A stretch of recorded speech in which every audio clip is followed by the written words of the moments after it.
इतना बड़ा बयान दे रहे हैं और वो उसी के जो नीचे काम कर रहे हैं देश के गृह मंत्री, वो ये बोल रहे हैं कि अंबेडकर फैशन हो गया है। आज अंबेडकर नाम से इतना चला, आज उनकी जगह जगह मूर्ति तोड़ी जा रही है। क्यों तोड़ी जा रही है?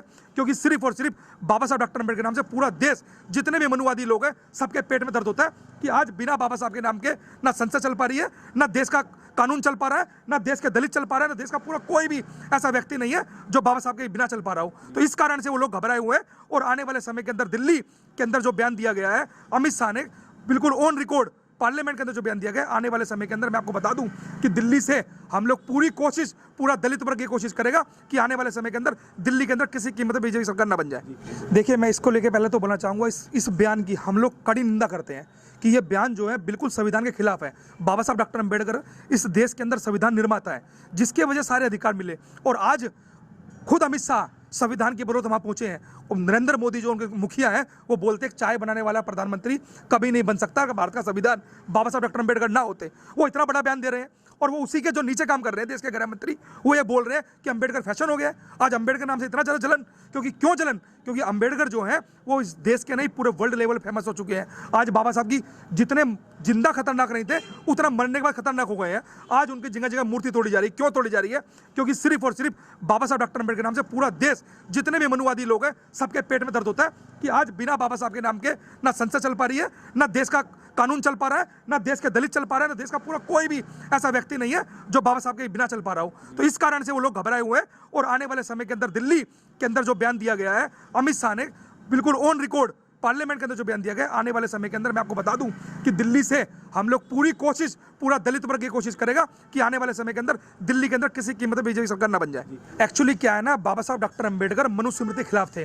उन्होंने मनुस्मृति जलाई। वो लोग चाहते हैं कि मनुस्मृति का कानून इस देश के अंदर लागू हो और भारत का संविधान ऐसा करने में उसके लिए बहुत बड़ा रोड आया है। तो सबसे पहले क्या करना चाहते हैं? वो सबसे पहले अंबेडकर नाम खत्म करना चाहते हैं। और लगातार आपने देखा होगा, संघ ने 1950 में जब भारत आजाद मतलब गणतंत्र दिवस बना, उसके बाद 50 साल बाद झंडा फहराया तिरंगा। और आज बाबा साहब डॉक्टर अंबेडकर संविधान जो इतना बड़ा लेवल पे फैल चुका है, लोग जाग चुके हैं, लोग लगातार अधिकारों की बात कर रहे हैं। तो इस कारण से उन्होंने बोला हमारे लिए बाबा साहब डॉक्टर अंबेडकर का संविधान और बाबा साहब डॉक्टर के विचार और बाबा साहब खुद बाबा साहब डॉक्टर अंबेडकर, भगवान ने हमें कुछ नहीं दिया। हमारे मंदिरों मस्जिदों में जाने की पाबंदी रही है, तो हमें तो कुछ नहीं मिला मंदिरों के अंदर। तो जो कुछ मिला वो हमारे को मिला भारत के संविधान से।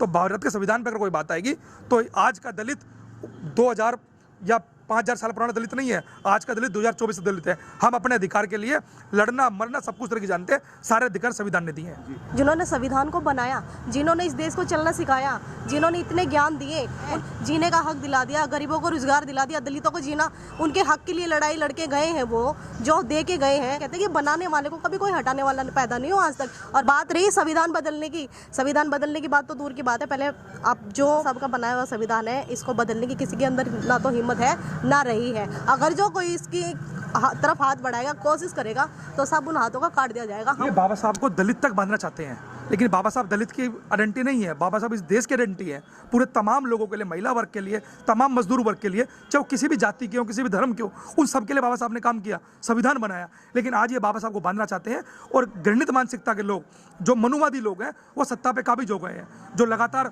ईवीएम घोटाला करके, तमाम घोटाला करके मतलब पहुंचे हैं। उनको पता है 400 पार का नारा यही था कि 400 पार जैसे ही होगा वैसे हम संविधान खत्म करेंगे। तो उनकी जो सोच थी, उनको लगा संसद में कि हमारी सरकार आ चुकी है और वो अनाप शनाप बयान दे सकते हैं। उन्होंने देख लिया कि आज माफी मांगनी पड़ रही है। और दलित नहीं, इस देश का पढ़ा लिखा युवा, इस देश का वो लोग जो संविधान की इज्जत करते हैं, बाबा साहब की इज्जत करते हैं, वो तमाम लोग रोष में है, वो किसी भी जाति को, किसी भी धर्म के हो। और हम ऐसे बयान की भरसक निंदा है। और आने वाले समय के अंदर दिल्ली चुनाव के अंदर इसी बीजेपी को हम लोग जिंगा मीटिंगें लेकर लगातार कैडर तैयार कर हम लोग दिल्ली के अंदर बीजेपी को रोकने का काम करेंगे। युवा आप किस तरह की मांग करता है इसको लेके? सर, मैं आपको बताऊं, जो ये उपशब्द कहे गए हैं भीमराव अम्बेडकर के बारे में, हम आपको बताओ, अगर हम ये सहन नहीं करेंगे, बाबा साहब देखो संविधान रचयिता है, ठीक है, अगर ये मान और स्वाभिमान पे बात आई तो हम रोड पे उतरेंगे और कड़ा आंदोलन भी करेंगे। जी, अगर मांग की जाए, मांग क्या करते हैं आपकी? जो गृह मंत्री अमित शाह जिन्होंने बयान दिया, उनको माफ़ी मांगनी चाहिए? बिल्कुल सर, उन्होंने जो ये शब्द बोले उन्होंने अपनी माफ़ी मांगनी चाहिए पूरे देश से। ये शब्द बोलने के लिए नहीं थे। आज जो अमित शाह जिस पद पे है, वो सब बाबा साहब की देन से पहुँचे वहाँ पे। ये कोई के लिए समाज के लिए बाबा साहब नहीं, पूरी दुनिया देश में बाबा साहब को माना जाता है। जी, देश के गृह मंत्री जो एक बहुत बड़ी जिम्मेदारी पे बैठे हैं, वो इस तरह का बयान देते हैं, तो क्या कुछ कहना चाहिए? वो गलत कह रहे हैं, गलत बोला उन्होंने, ऐसा बोलना नहीं चाहिए उनको। बाबा साहब ने सब कुछ सिखाया, आगे बढ़ाया है, सब कुछ करा है। जब तक वो नहीं होता तो देश नहीं चल पाता। लेकिन जो बोल रहे हैं गलत बोल रहे हैं, ये उनको माफ़ी मांगनी चाहिए उनको। बाबा साहब ने जो संविधान दिया है वो एक समाज के लिए नहीं दिया, सभी समाजों के लिए दिया है, जिसके अंदर सिख, ईसाई, पंजाबी, इस दलित समाज के हर व्यक्ति आते हैं। आज जो गृह मंत्री ने जो बयान दिया है वो सभी समाज के लिए होता है। क्या लगता है सभी समाज के लिए क्या कुछ कहना चाहेंगे आप? नहीं, मैं तो सबको बोलना चाहता हूँ कि बाबा साहब डॉक्टर अंबेडकर किसी एक जाति धर्म के नेता नहीं है। हालांकि बीजेपी चाहती है बने, लेकिन हम लोग बनने नहीं देना चाहते हैं। तो तमाम वो लोग, चाहे वो सिख हो, चाहे मुस्लिम हो, चाहे हिंदू हो, चाहे वो अपर कास्ट हिंदू हो, कोई भी हो, उनको ऐसे भरसक बयान के खिलाफ कड़ी निंदा करनी चाहिए। और ऐसे लोगों का मैं कहता हूँ पुतला दहन करके, और सबसे पहले तो अमित शाह को अपने पद से इस्तीफा देना चाहिए। मतलब खुद नैतिकता के आधार पर उनको इस्तीफा देना चाहिए कि मैंने संविधान निर्माता के खिलाफ जो अपशब्द गए हैं कि फैशन होगा 6 बार, एक बार नहीं, वो 6 बार नाम ले रहे हैं, उसके बाद वो तारीफ करते हैं। लेकिन उनकी जो तारीफ कर रहे हैं पढ़कर, और जब बयान दे रहे हैं वो उनकी मानसिकता दिखा रही है कि मानसिकता के अंदर क्या बयान चल रहे हैं। तो ये कहीं ना कहीं जो है पूरी प्री प्लान है, ये साजिश है पूरी टीम की, बीजेपी एंड पूरी कंपनी की। वो चाहते हैं किसी भी प्रकार से बाबा साहब डॉक्टर अम्बेडकर का नाम धूमिल किया जाए, उनकी मूर्तियां तोड़ी जाए। वो खुद तोड़वाते हैं, दलितों पर अत्याचार करवाते हैं। लेकिन मैं बोलना चाहता हूँ उन तमाम लोगों को जिस भारत के अंदर रहते हैं, वो तमाम लोग किसी भी जाति के हो, किसी भी धर्म के हो, उनको ऐसे लोगों के खिलाफ रोड़ा पर उतरकर संघर्ष करना चाहिए। और ऐसे लोगों को जब तक ये इस्तीफा न दे, लगातार अपना संघर्ष जारी रखना चाहिए।